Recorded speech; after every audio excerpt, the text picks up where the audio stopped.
Este domingo estaremos viendo la entrada triunfal. Estamos en Mateo capítulo 21. Es ahí donde estaremos meditando la palabra el día de hoy. Yo quisiera leer completa la porción, Mateo 21, verso 1 al 11, y orar y poner esto en manos de Dios. Dice en Mateo 21, verso 1: Cuando se acercaron a Jerusalén y vinieron a Betfagé, al monte de los olivos, Jesús envió 2 discípulos, diciéndoles: Id a la aldea que está enfrente de vosotros, y luego hallaréis una asna atada y un pollino con ella. Desatadla y traédmelos. Y si alguno os dijere algo, decid: el Señor los necesita, y luego los enviará. Todo esto aconteció para que se cumpliese lo dicho por el profeta, cuando dijo: Decid a la hija de Sión: he aquí, tu rey viene a ti, manso y sentado sobre un asna, sobre un pollino, hijo de animal de carga. Y los discípulos fueron e hicieron como Jesús les mandó, y trajeron el asna y el pollino, y pusieron sobre ellos sus mantos, y él se sentó encima. Y la multitud, que era muy numerosa, tendían sus mantos en el camino, y otros cortaban ramas de los árboles y las tendían en el camino. Y la gente que iba delante y la que iba detrás aclamaban, diciendo: Hosana al Hijo de David, bendito el que viene en el nombre del Señor, Hosana en las alturas. Cuando entró él en Jerusalén, toda la ciudad se conmovió, diciendo: ¿quién es este? Y la gente decía: este es Jesús el profeta, de Nazaret de Galilea. Vamos a orar. Señor, gracias por darnos la oportunidad de estar aquí, Señor, juntos, de manera virtual, Señor, pero, Señor, hemos entendido que nuestra comunión, lo que tenemos en común no es un lugar, sino es una persona, eres tú, Señor Jesús. Y esta semana queremos ponerla en tus manos, pidiéndote que cada reunión que tengamos, cada mensaje que demos, pueda llegar al corazón de aquellos que lo escuchan, y sobre todo, Señor, pueda llegar a la conciencia de tal manera que puedan responder al Evangelio, responder a la obra que tú has hecho por nosotros en la cruz del Calvario, Señor, dándonos salvación. Señor, ponemos esta semana en tus manos, ponemos el mensaje de hoy en tus manos. Creemos que toda la Escritura es inspirada por ti, Señor, y útil. Señor, enséñanos el día de hoy, redargúyenos y corrígenos si es necesario, instrúyenos, Señor. Te lo pedimos todo esto en tu nombre, Señor Jesús. Amén. Amén. Esta escena se le conoce como la entrada triunfal. Quizás en tu Biblia aparezca así como un título: la entrada triunfal en Jerusalén. Y marca el inicio de una semana muy intensa en el ministerio de Jesús. Va a culminar en la muerte de Jesús en la cruz, en el Gólgota. Bueno, en realidad no va a culminar ahí, porque ese no es el momento más intenso. El momento más intenso y donde va a culminar esta semana es en la resurrección de nuestro Señor Jesús en la tumba vacía. Pero el día de hoy, cuando estamos comenzando esta semana en la entrada triunfal, Jesús se dirige al momento más glorioso, a la cruz, lo que sigue. La semana pasada vimos el Salmo 85 y vimos en el verso 10 este versículo: la misericordia y la verdad se encontraron, la justicia y la paz se besaron. El único lugar donde esto iba a suceder es en la cruz, y Jesús se dirige a la cruz. Pero lo que vemos el día de hoy, lo que leímos, es como una presentación de Jesús en Jerusalén, con bombo y platillo, con mucha algarabía, con mucha alegría, con mucho gozo y voces que lo aclamaban. Pero esto es extraño porque todo el ministerio de Jesús, aun cuando se ha dirigido a este momento, todo el tiempo Él ha pedido: no le digas a nadie. No sé si recuerdas, pero hacía Jesús un milagro, y cuando sucedía el milagro, la persona se despedía y le decía y le encomendaba: no le digas a nadie, no le digas a nadie. Aquellos que fueron sanados, se les pedía precisamente eso. Ahora, pocos obedecían en realidad. Muchos iban y lo decían. ¿Pero por qué lo decía? ¿Por qué decía que no le dijeran a nadie? Bueno, la respuesta es porque no había llegado su hora. Otra frase que Jesús comenzó a decir y a repetir rumbo a esa semana era el anuncio de que era necesario que Él tenía que padecer y ser muerto y resucitar. Es más, mira, en Mateo capítulo 16, solo para ver de dónde venimos, para llegar a este domingo que se le conoce como el Domingo de Ramos, o como ya dijimos, la entrada triunfal en Jerusalén. En Mateo 16, en el verso 13, dice: viniendo Jesús a la región de Cesarea de Filipos, preguntó a sus discípulos diciendo: ¿quién dicen los hombres que es el Hijo del Hombre? ¿Quién dicen los hombres que es el Hijo del Hombre? Ellos dijeron: unos Juan el Bautista, otros Elías, otros Jeremías y otro alguno de los profetas. Y él les dijo: ¿y vosotros quién dicen que soy yo? Respondiendo Simón Pedro dijo: tú eres el Cristo, el Hijo del Dios viviente. Esta escena sucede en Cesarea de Filipo, todavía en la región al norte de Israel, nada cercano a Jerusalén. Pero es ahí donde Jesús hace esta pregunta, y cuando Pedro le contesta: tú eres el Cristo, el Hijo del Dios viviente, sucede algo muy interesante. Identifica y confiesa a Jesús como el Cristo, el Hijo del Dios viviente. Y cuando él dice esto, Jesús le responde: bienaventurado eres, Simón, hijo de Jonás, porque no te lo reveló carne ni sangre, sino mi Padre que está en los cielos.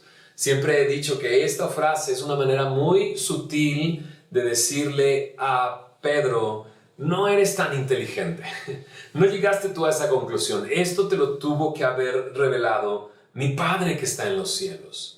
No llegaste a esto por carne o sangre, por tu inteligencia o por deducción propia, sino fue revelado por el Padre. Tú eres el Cristo, el Hijo del Dios viviente.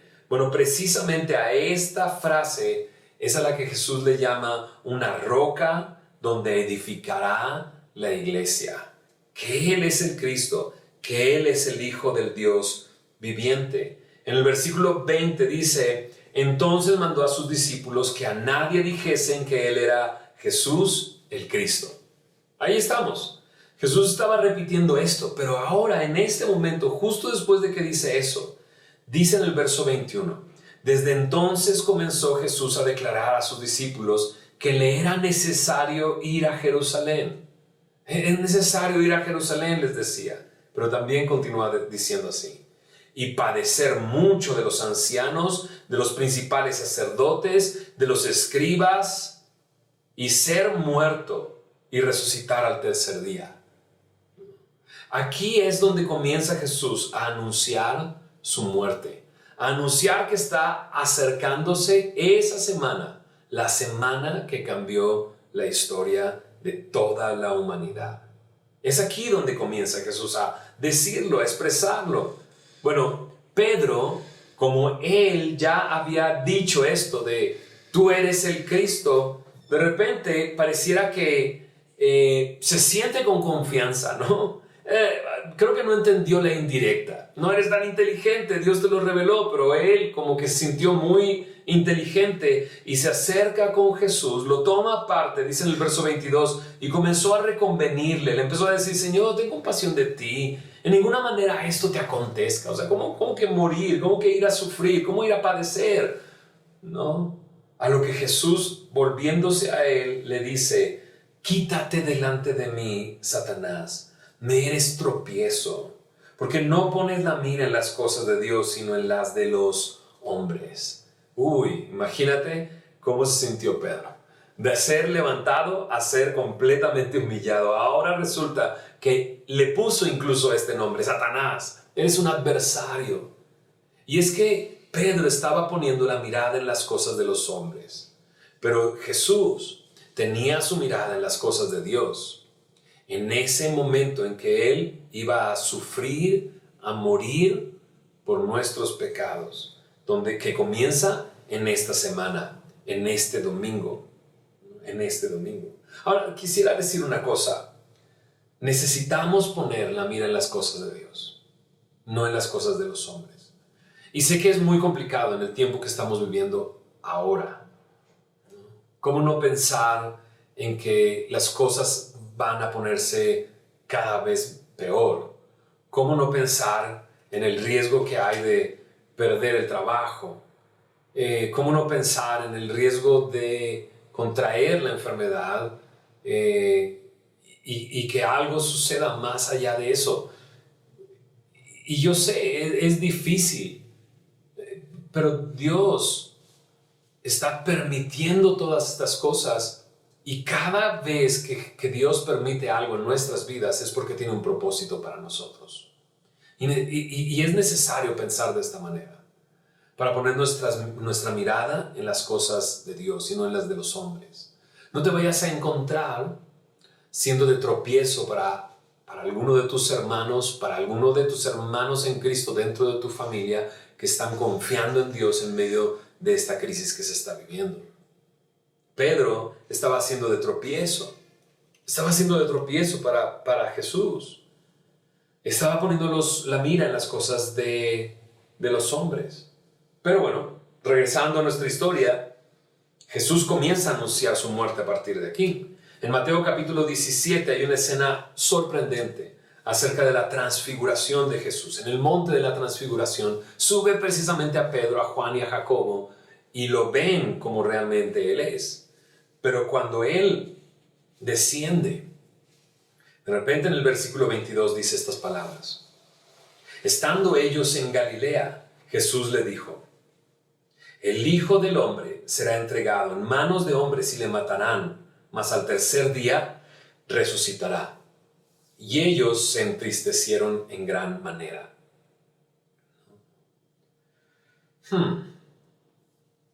Ellos comienzan a entristecerse. Porque este camino hacia Jerusalén, desde la primera vez que se los dijo en Cesarea de Filipos, ahora en Galilea, y pronto acercándose a Jerusalén, era un camino de tristeza, de dolor. Ahora, esto contrasta completamente con la porción que estamos estudiando el día de hoy, donde hay, dijimos, mucha alegría, mucho gozo y aclamación para Jesús. Pero el camino era el camino hacia la cruz. Ellos comenzaron a entristecerse. En Mateo 20, un capítulo antes del capítulo que estamos viendo el día de hoy, en Mateo 20, en el verso 17, entonces dice así: subiendo Jesús a Jerusalén, tomó a sus 12 discípulos aparte en el camino y les dijo: he aquí, subimos a Jerusalén, y el Hijo del Hombre será entregado a los principales sacerdotes y a los escribas, y le condenarán a muerte, y le entregarán a los gentiles para que le escarnezcan, le azoten y le crucifiquen, mas al tercer día resucitará. Y los detalles comienzan a aflorar aún más. O sea, primero les dijo, va a padecer mucho y va a morir, pero ahora dice, será entregado primero a las autoridades religiosas. Ellos lo van a condenar a muerte, pero no van a poder matarlo ellos. No tenían la capacidad de hacerlo. Por eso lo van a entregar a los gentiles, esto es, a los romanos. Y durante esta semana que estaremos estudiando, nos vamos a dar cuenta de qué manera le van a escarnecer, le van a azotar y le van a crucificar. Ahora, nunca había dicho esta palabra, crucificar, pero era un método de ejecución pública de un criminal que merecía la muerte. Dice, mas al tercer día resucitará. Dijimos eso, ¿verdad? Que la semana no va a culminar con la muerte de Jesús, sino con la tumba vacía, con la resurrección. Y ahora ha llegado a Jerusalén. Ha llegado a Jerusalén. Y la tensión ha aumentado porque aquellos que lo han visto hacer milagros, aquellos que lo han visto hablar, Jesús fue muy frontal a los religiosos de la época. Y todos ellos desde tiempo atrás han querido arrestarlo y matarlo, pero no lo han hecho. Y no lo han hecho simplemente por lo mismo que Jesús decía, que no dijeran nada, porque no había llegado aún su hora. Pero ahora están llegando a Jerusalén. Ahora Jesús se presenta en Jerusalén y entra. Y se presenta como rey, como el Cristo. Como rey de un reino distinto que ha estado mostrando durante estos 3 años. Porque cada lugar al que Jesús ha llegado, ahí ha estado su reino. Y su reino comienza a tomar control y poder de la región en la que está. Jesús trae sanidad, trae salvación, trae esperanza, trae paz. Jesús hace estas cosas. Y por hacer estas cosas, le han querido arrestar y matar, pero no han podido hacerlo. Y ahora llega. Ahí en los primeros versículos del capítulo 21 nos damos cuenta que estando en el Monte de los Olivos, le da instrucciones a 2 de sus discípulos de ir y les dice que van a encontrar en la aldea frente a ellos un asna y un pollino, mamá e hijo prácticamente. Y le dice, tráiganmelos. ¿Sabes? La época en la que Jesús está llegando es una época donde hay mucha gente, muchísima gente. ¿Por qué? Porque en ese tiempo se estaba celebrando la Pascua. Y la Pascua recordaba cómo Dios había rescatado a su pueblo de Egipto a través del sacrificio de un cordero sin mancha y sin contaminación. ¿Te suena? Claro. Jesús será este cordero de Dios que sin mancha y sin contaminación vendrá y llegará para pagar nuestros pecados, para librarnos de la muerte, así como lo hizo aquella vez Dios, librándoles de la muerte, pasando por encima. De hecho, eso significa Pascua. Passover, dice el gringo, pasar de largo. Pasó de largo la muerte, porque la sangre estaba pintando el dintel y de la puerta de cada casa, de cada familia de este pueblo. Pero ahora está Jesús ahí. Se calcula que durante este tiempo en Jerusalén y a los alrededores habría por lo menos 2 millones de personas. Imagínate, esto es muchísima gente, ¿no? Y ahora viene entrando, ¿no?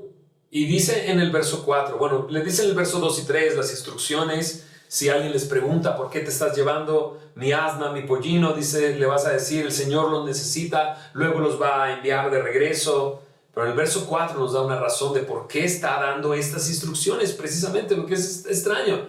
¿Por qué no entra Jesús caminando? Como lo había hecho otras veces. No, él va a entrar de una manera distinta porque hay algo que se tiene que cumplir. Y esa es la razón, dice en el verso 4, todo esto aconteció para que se cumpliese lo dicho por el profeta. Cuando dijo, ¿qué profeta? Zacarías. En Zacarías capítulo 9 se encuentra este momento. No, Mateo es el primer libro del Nuevo Testamento. El último libro del Antiguo Testamento es Malaquías y el anterior es Zacarías. Mira, acompáñame.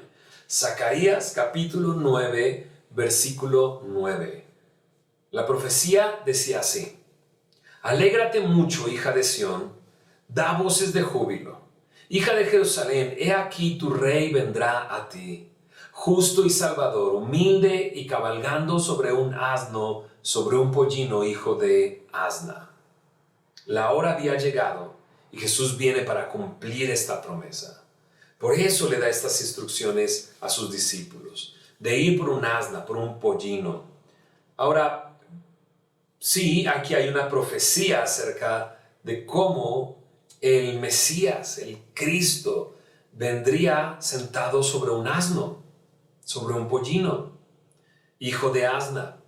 ¿Te recuerdas que pidió un asna y un pollino? Y Jesús iba a sentar en el pollino y el asna, que es la mamá del pollino, iba a caminar a un lado de ellos.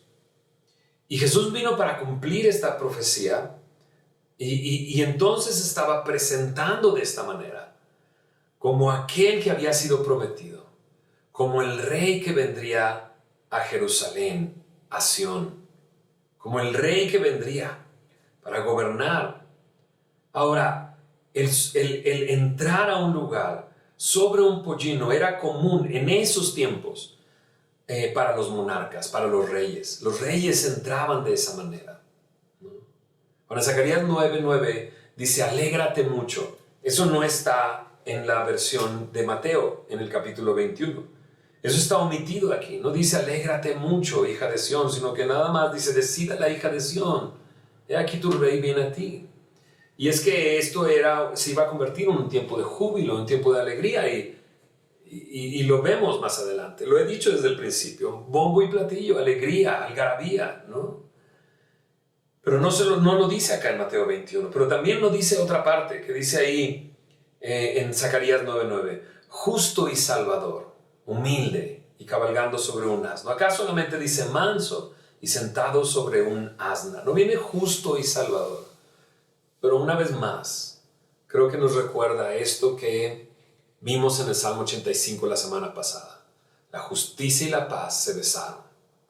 La primera venida del Señor Jesús fue de gracia y salvación. En Juan 1:14 veíamos cómo Él vino lleno de gracia y de verdad. En Juan 1 más adelante dice la gracia y la verdad vinieron por medio de Jesucristo. La gracia y la verdad. Él vino siendo Él la verdad, siendo Él justo, pero para mostrar misericordia y gracia. Y Él viene de esta manera.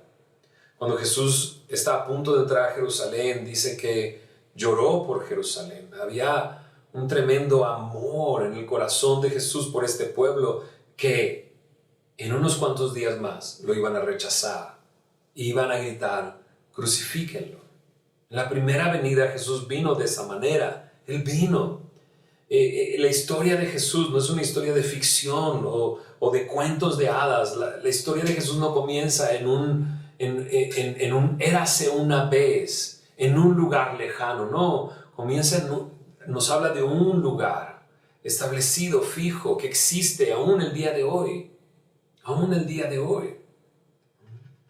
Jesús vino lleno de gracia y de verdad. Vino para salvarnos. La segunda venida de Jesús vendrá y será de justicia, para juzgar a vivos a muertos, porque el Padre le dio la autoridad para hacerlo. Y creo definitivamente que ese día se acerca cada vez más. Pero aún estamos en este tiempo en el que tú puedes abrazar la gracia y la verdad que el Señor Jesús te viene a ofrecer. Mateo 21 sucede, los discípulos fueron, hicieron como Jesús les mandó, trajeron el asna, pusieron sobre ellos sus mantos y Él se sentó encima. Mira lo que dice el verso 8. Y la multitud, que era muy numerosa, ¿te acuerdas? Hablábamos de probablemente alrededor de 2 millones de personas en Jerusalén y en los alrededores. Dice que esta multitud era muy numerosa y tendían sus mantos en el camino. Dice, y otros cortaban ramas de los árboles y las tendían en el camino. Y la gente que iba delante y la que iba detrás aclamaban diciendo, Hosana al Hijo de David, bendito el que viene en el nombre del Señor, Hosana en las alturas.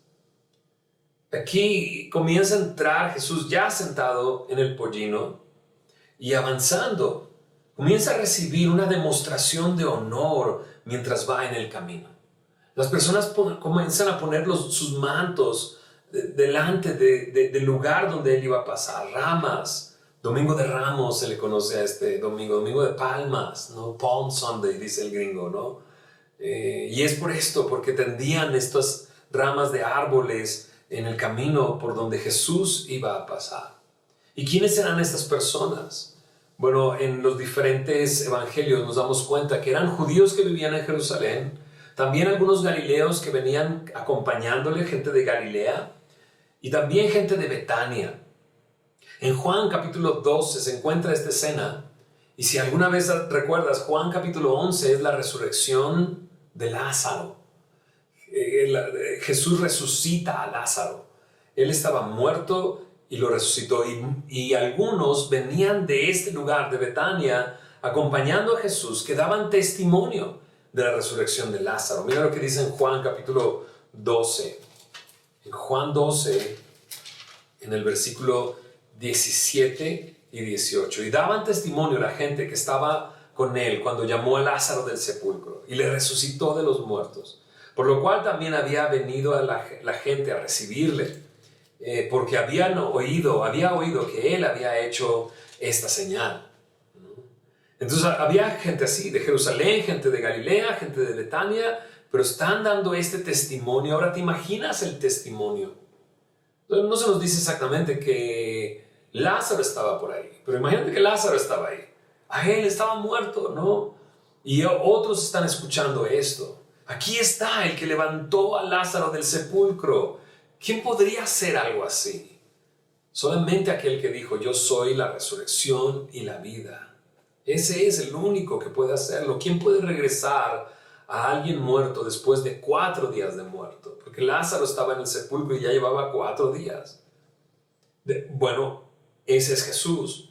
Y en el momento en el que estamos viendo, la escena que estamos viendo, definitivamente alguien que quieres ver, alguien que quieres observar, alguien que quieres estar frente a él, escucharlo quizás, o incluso verlo hacer algún milagro.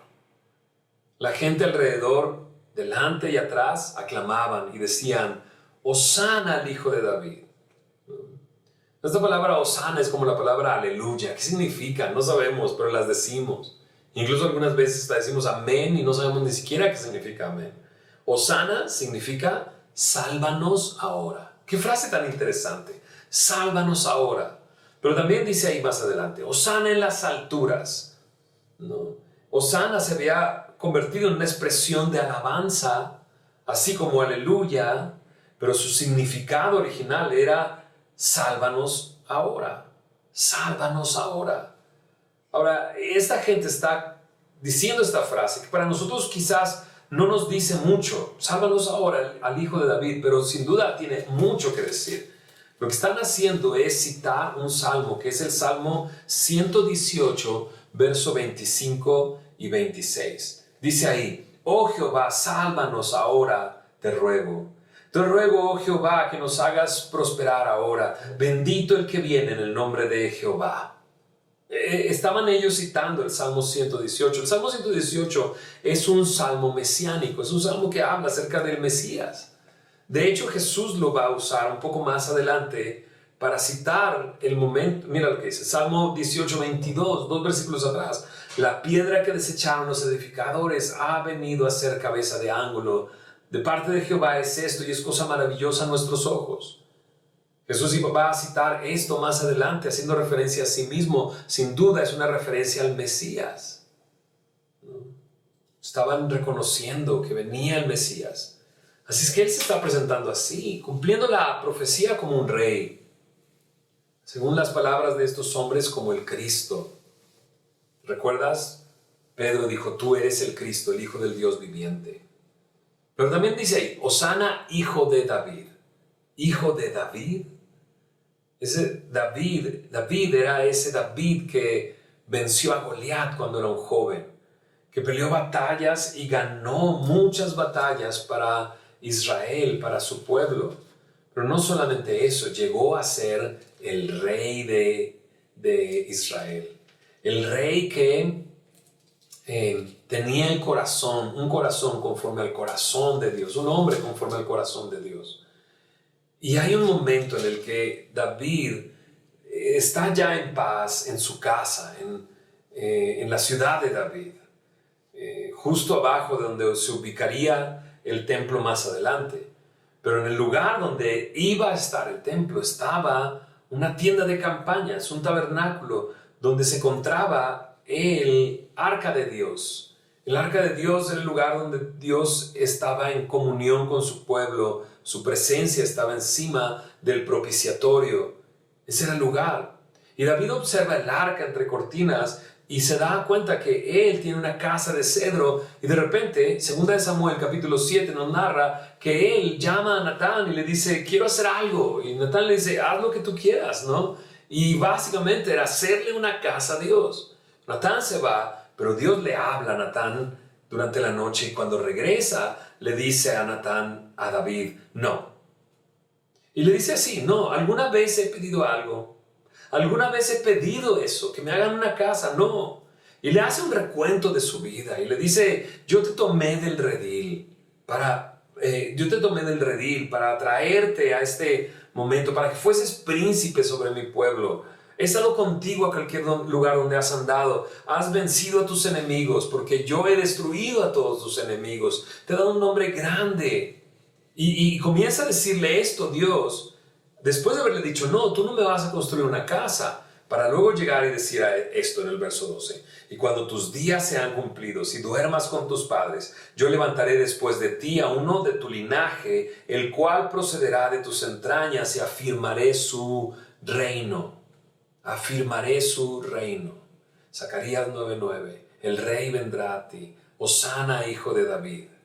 Jesús era un hijo de David. Jesús era descendiente de David, ¿no? Y ahora se está presentando como rey, se está presentando como Cristo, ¿no? Y entonces dice en el versículo ahí mismo, en 2 de Samuel, capítulo 7, versículo 16.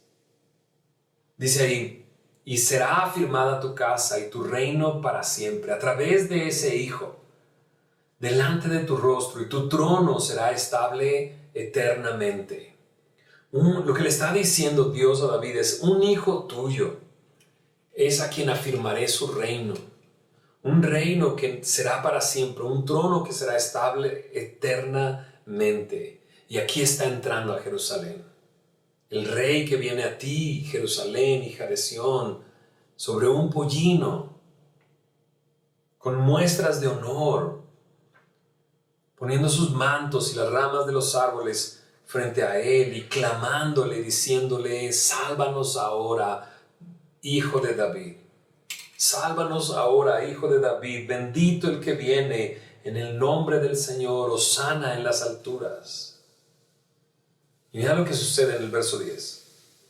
En otros evangelios comienzan a decirle a Jesús que los calle, que cómo se atreve a que le digan esas cosas. Y Jesús dice estas palabras, si se callan, las piedras hablarían.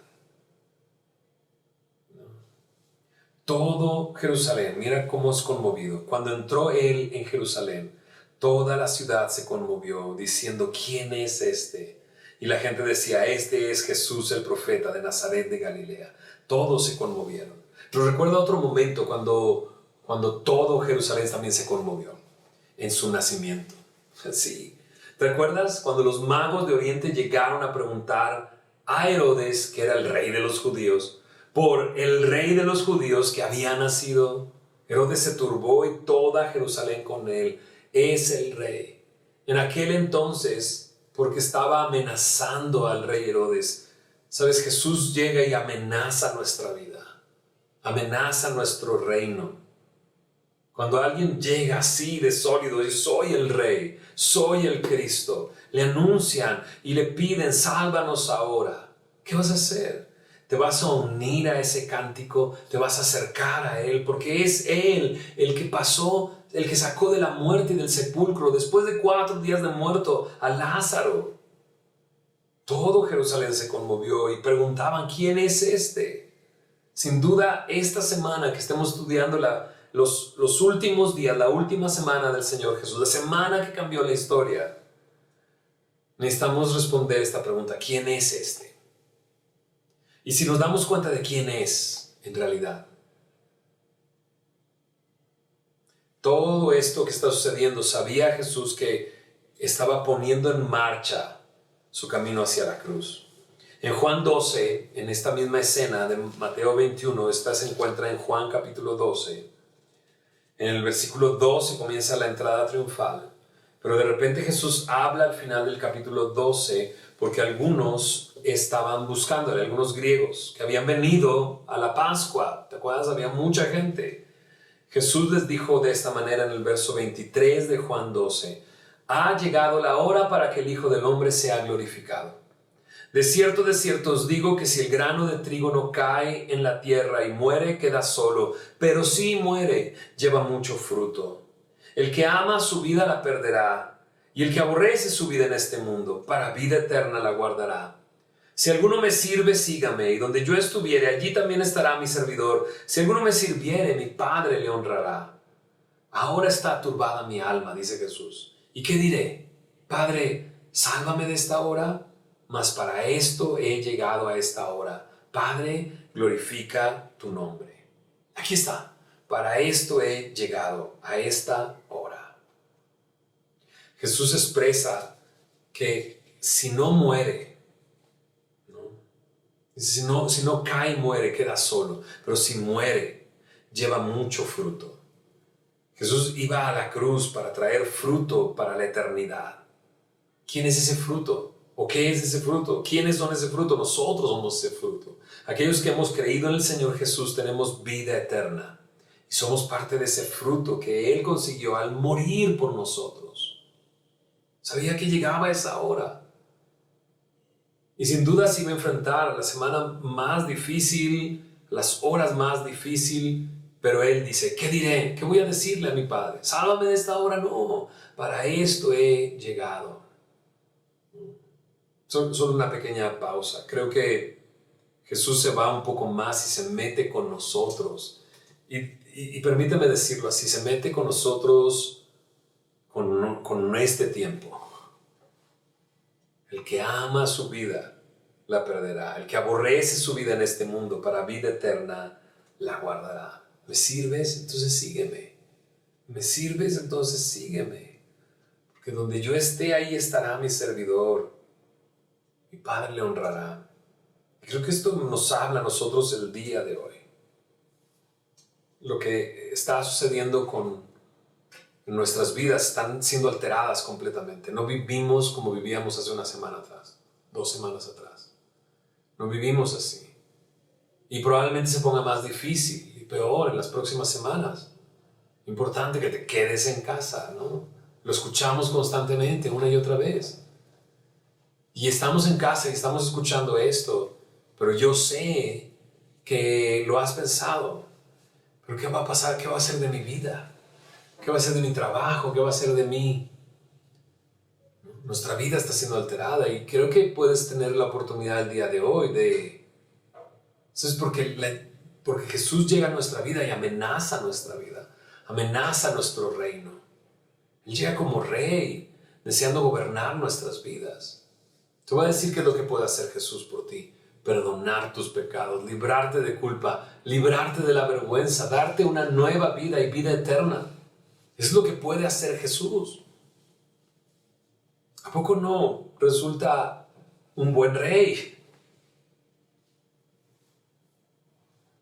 Él quiere que dejes tú tu trono y que le des a Él el trono.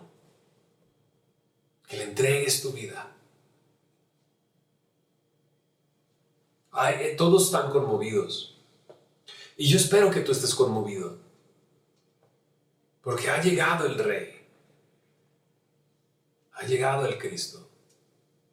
Y que por lo menos te hagas la pregunta, ¿quién es este? Como lo hacían ellos, ¿quién es este? Y entonces algunos decían, bueno, es Jesús, el profeta de Nazaret de Galilea. Pero tú y yo fuimos un poco más atrás. Y en Cesarea de Filipo, Pedro dijo, tú eres el Cristo, el Hijo del Dios viviente. ¿Quién es este? El Rey que viene, el Salvador. Sálvanos ahora. ¿Te vas a unir a esas voces o te quedarías de lejos? Jesús vino, dice en Juan 1:11, que lo suyo vino y los suyos no le recibieron, mas a todos los que le recibieron, a los que creen en su nombre, les dio la potestad de ser hechos hijos de Dios. Algunos lo rechazaron, estaban ciegos. Y mucha de esa ceguera tiene que ver con nuestra religión. No, es que yo ya tengo una religión. Yo crecí en una religión. Yo tengo una tradición en mi familia. ¿Sabes? Yo luché con eso también. En mi corazón, yo recuerdo la primera vez que fui a una iglesia, me sentía así. Decía, ¿qué estoy haciendo aquí? ¿Qué estoy haciendo aquí? Debería de estar aquí. Chocaba completamente con mí. Me amenazaba con lo que yo vivía y había vivido. Jesús amenaza nuestra vida. Y estaban ciegos por la religión, estaban ciegos porque no creían en Él. Porque desde el principio empezaron a rechazar sus milagros, sus palabras. Pero yo sé que algunos me han dicho que ahora que me ven como pastor dicen qué raro, porque me veían antes. No rechaces los milagros que Jesús ha hecho. Quizás incluso en tu misma familia. Hay algunos en tu familia que han sido transformados y Dios les ha dado una nueva vida y tú todavía estás dudándolo. Tú todavía estás... Espero que el día de hoy te preguntes ¿quién es Él? ¿Quién es este? No te quedes solamente con, un profeta. sino que pueda reconocer Él es el Cristo, Él es el Hijo de Dios, el Hijo del Dios viviente. En Romanos capítulo 10, versículos 9 y 10, nos dice algo que puede cambiar tu vida, transformar tu vida. Romanos 10, verso 9 dice, si confiesas con tu boca que Jesús es el Señor y crees en tu corazón que Dios le levantó de los muertos, serás salvo. Porque con el corazón se cree para justicia. Con el corazón se cree para justicia, pero con la boca se confiesa para salvación. Únete a aquellos que dicen, sálvanos ahora, Hijo de David. Únete. Ven a Él y confiesa con tu boca que Él es el Señor. Cree en tu corazón que Dios le levantó de entre los muertos. Dice su palabra, serás salvo, tendrás salvación. Con el corazón se cree para justicia, pero con la boca se confiesa para salvación. Vamos a hacer una pequeña oración. Señor Jesús, gracias porque podemos escuchar esta historia, tu historia, el inicio de esta semana. Pero tú llegaste como rey, Señor, amenazando completamente a los que estaban ahí. Y nos amenazas a nosotros, Señor. Señor, en realidad nos hemos comportado como muchos de nosotros, como reyes, como dioses, decidiendo por nuestras vidas como queramos. Pero en realidad tú eres Dios. Tú eres el creador de los cielos y de la tierra. Y es a ti a quien tenemos que venir para honrarte como Rey, como Salvador, como el Cristo. Señor, gracias por aquellos, porque muchos de nosotros ya te conocemos. Señor, recordamos ese momento en que tú nos hiciste ese llamado. Incluso recordamos las dudas que sentíamos. Pero Señor, viendo hacia atrás, nos damos cuenta que fue la mejor decisión que tomamos. Que fue lo mejor que pudimos hacer, entregar nuestras vidas a ti, que tú tomaras el control de nuestras vidas, que hicieras nuevas todas las cosas. Señor, yo te pido por aquellos que estando en casa, escuchando este mensaje, tú los estás llamando. Te pido, Señor, que reveles tu amor y tu gracia para con ellos. Señor, porque por amor tú fuiste a esa cruz. Por amor tú moriste en nuestro lugar. Eres tú, Señor, quien nos salvó, quien nos limpió.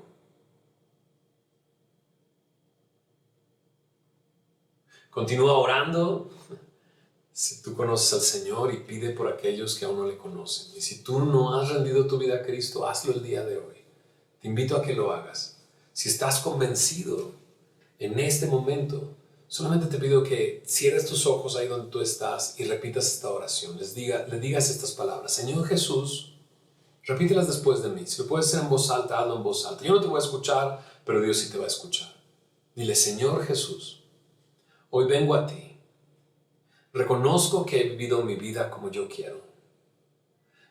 Dile, reconozco que he pecado y me arrepiento de mis pecados. El día de hoy tú vienes a mi vida como Rey, como Salvador. Y dile, Señor, sálvame ahora. Perdona mis pecados. Limpia mi corazón. Haz tu obra en mí. Te confieso con mi boca que tú eres el Señor. Díselo. Creo en mi corazón que Dios te levantó de los muertos. Gracias, Señor, por la salvación que tú me ofreces. En el nombre de Jesús. Amén.